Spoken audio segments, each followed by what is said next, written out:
दोस्तों, आप देख रहे हैं पल पल न्यूज और मैं हूं आपके साथ नदीम अकरम। आज की सबसे बड़ी खबर जो है वो सुप्रीम कोर्ट से सामने आ रही है।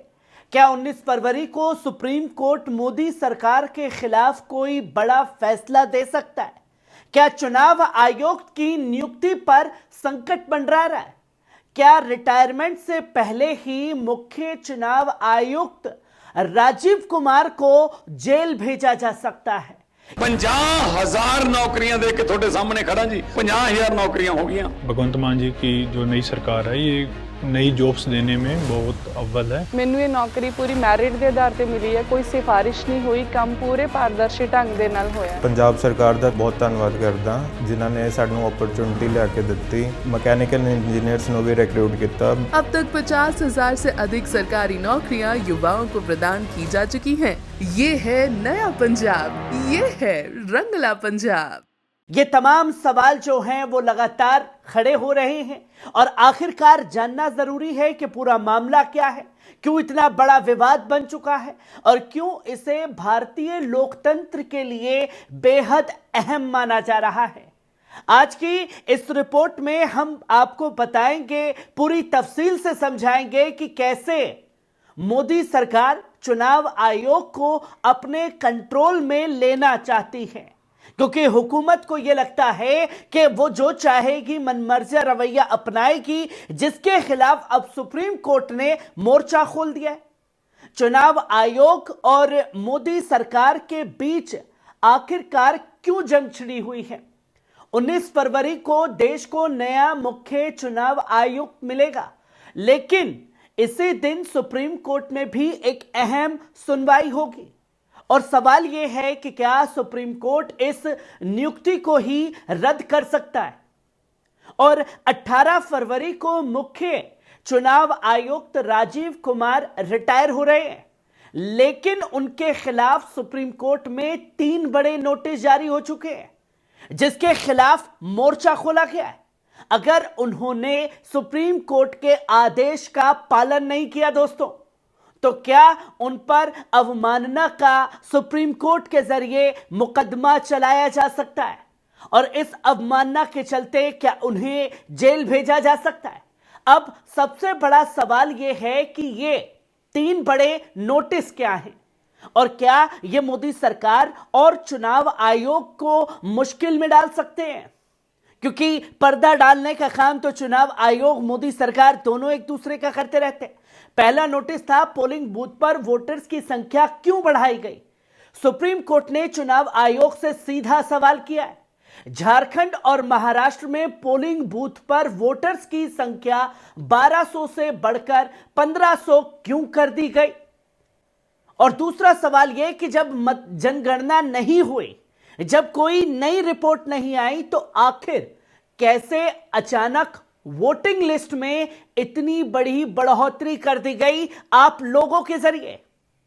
क्या यह जानबूझकर किया गया ताकि किसी खास पार्टी को फायदा पहुंच सके, जिसके नतीजे चुनाव में देखने को मिले? सुप्रीम कोर्ट ने चुनाव आयोग से इसका जवाब मांगा था, लेकिन दोस्तों चुनाव आयोग ने चुप्पी ऐसी साधी कि जैसे कुछ हुआ ही ना हो और सुप्रीम कोर्ट की नोटिस को ही नजरअंदाज कर दिया गया। और दूसरा नोटिस था बॉम्बे हाई कोर्ट का बड़ा सवाल, 76 लाख वोट 6 बजे के बाद कैसे पड़े? यह सबसे बड़ा सवाल है। चुनाव आयोग ने खुद माना कि महाराष्ट्र चुनाव में 6 बजे के बाद 76 लाख से ज्यादा वोट पड़े और यह वो समय है जब चुनाव प्रक्रिया धीमी हो जाती है। आरटीआई में खुलासा हुआ कि चुनाव आयोग को ही नहीं पता कि ये वोट कहां से आए और कैसे पड़े और सब भाजपा के पास गए। अब सुप्रीम कोर्ट ने चुनाव आयोग से जवाब मांगा है कि ये वोटिंग किस आधार पर हुई है। और तीसरा सवाल यह है कि ईवीएम के वेरिफिकेशंस पर सुप्रीम कोर्ट का बड़ा आदेश क्या है। सुप्रीम कोर्ट ने 11 फरवरी को दोस्तों ये एक आदेश दिया था कि चुनाव आयोग ईवीएम का डेटा डिलीट या रिलोड नहीं करेगा। इसकी पूरी जानकारी सुप्रीम कोर्ट को दी जाएगी, जिसके लिए सीजीआई संजीव खन्ना ने कहा कि चुनाव आयोग को सुप्रीम कोर्ट की गाइडलाइंस फॉलो करनी होगी। अगर मगर का कोई सीन यहां नहीं चलने वाला। बड़ा सवाल, क्या सरकार चुनाव आयोग का दबाव डालकर मनचाहा फैसला करवाना चाहती है? क्योंकि बीते कुछ चुनावों के नतीजों में तो यही सवाल बार बार खड़ा हुआ है। और सवाल अब यह है कि सुप्रीम कोर्ट वर्सेस मोदी सरकार हो चुका है। लोकतंत्र के लिए कौन खड़ा है? अब इस पूरे मामले में सबसे बड़ा सवाल यह है कि क्या मोदी सरकार चुनाव आयोग को कंट्रोल करना चाहती है, जो कि हर सरकारी इदारे पर अपना कब्जा जमाने की कोशिश मोदी सरकार द्वारा की गई।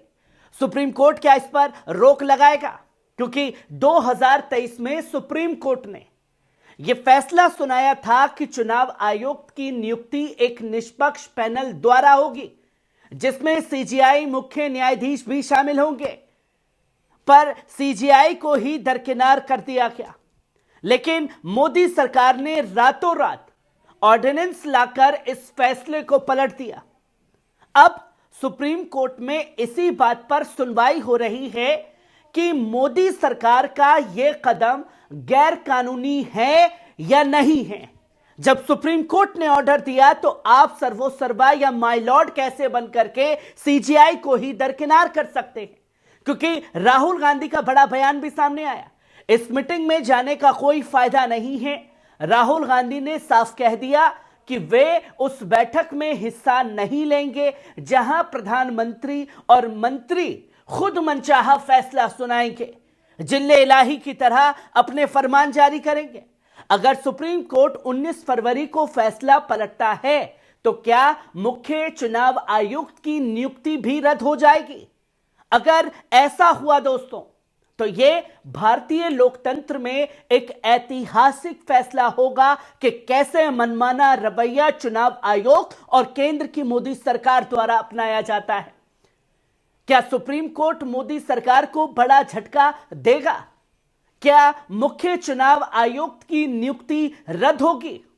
और सबसे बड़ा सवाल, क्या चुनाव आयोग और सरकार पर अवमानना का केस चलेगा, जिसके चलते राजीव कुमार को जेल भी जाना पड़ सकता है? क्या यह मामला आम चुनाव 2024 पर असर डालेगा? क्योंकि ये तमाम चीजें जो हैं वो लगातार लोगों के सामने आ रही हैं। आने वाले बिहार चुनाव, बंगाल चुनाव में इसका असर देखने को मिलेगा। लोकतंत्र के लिए बेहद अहम होने वाला है।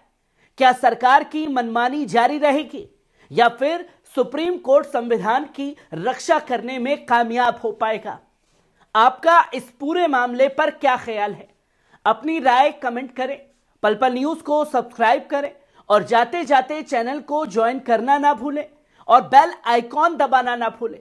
इस खबर को ज्यादा से ज्यादा शेयर करें ताकि सुप्रीम कोर्ट में क्या कुछ चल रहा है ये जानकारी तमाम लोगों तक पहुंच सके।